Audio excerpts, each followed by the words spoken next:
So you're writing your NG2 or your IG2 Practical Project for the NEBOSH General Certificate, and I get asked a lot, what law should I refer to in the project? So this video is for both the national students and the international students, whether it's NGC or IGC. Well, what am I talking about? I'm talking about this part of the project. So it's part 3. We've got this bit here about the general legal arguments. And then later on these action sheets, we've got specific legal arguments for all 3 sheets. So let's start with the national students first of all. I'm going to talk about these general legal arguments. The best way of finding out is to look at the guidance and the marking criteria. It's very simple. So let's take a look at the NEBOSH NG2 guidance, which is for learners and for learning partners. And we're interested in part 3. And there it is. So let me zoom in on this. So moral, general legal and financial arguments for all action. The legal arguments must cover duties that would apply to all workplace situations, such as the duties under the Health and Safety at Work, etc. Act 1974. Students in the UK, you should be writing in this box here, you should refer to the general duties under the HASWA. So this employer, so let's say you're a food factory. This food factory has general duties under the Health and Safety at Work, etc. Act 1974, such as the duty to ensure their health, safety and welfare at work so far as reasonably practicable. Who's there? Who's there? In short, the health and safety and welfare at work as far as reasonably practicable of employees at work. Okay, right, so in that box, that's one of the things you have to write. What law do I have to focus on? HASWA duties. International students, you have different guidance. Here it is. Let's find your part 3 here in the guidance. And it says that you have to focus on workplace situations such as those under ILO C155. Now here you are. There's an example of what this whole box should look like. And look there. It says IGG has legal requirements to protect its workers under the ILO Safety and Health Convention C155. That's it. There you are. What law do I refer to in this box?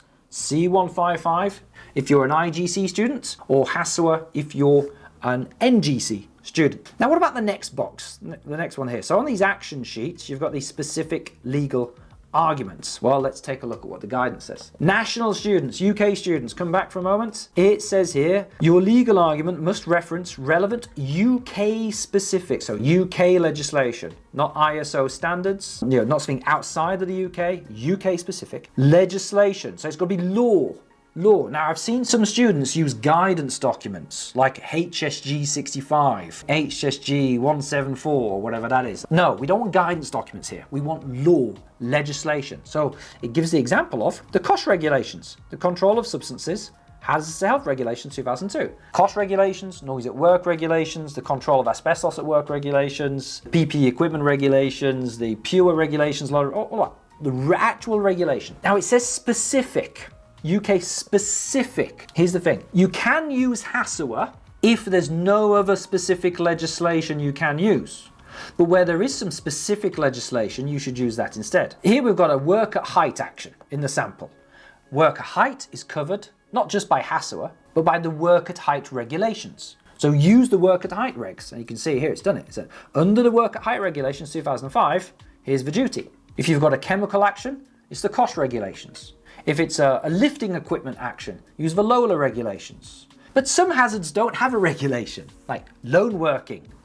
There's no lone working regulations. Stress, that's always a popular one. There's no stress at work regulations. If you're watching this and you're a NEBOSH student, did you know that you have a ton of resources on the Compassa website which you can use? Many of them are very, very cheap. You've got our YouTube section here, loads of free advice here. But if you want some study books, if you want exam technique documents, exam technique guides, instructions on how to do your NG2 or IG2 practical project, you can download those at some very, very reasonable prices from our website. And if you wanted hands-on tutor support with full access to all of our tutorials, guides, me and my colleagues at the tips of your fingers, consider signing up for our NEBOSH Rescue package. You'll get access to our full course and tutor support at a heavily discounted rate. And, well, frankly, you'll struggle to find pass rates that are as consistently high anywhere else. Let's get back to the advice. Now, if you're an international student, what should you use? Well, it says here, your legal arguments, so specific legal arguments, must be based on the international labour organisations' conventions, recommendations and codes of practice. So we do not want your own national legislation. So if you're in India, not interested in Indian legislation. If you're from Abu Dhabi, not interested in UAE legislation, okay? Stick to ILO legislation. Definitely not interested in UK law, because UK law does not apply outside of the UK.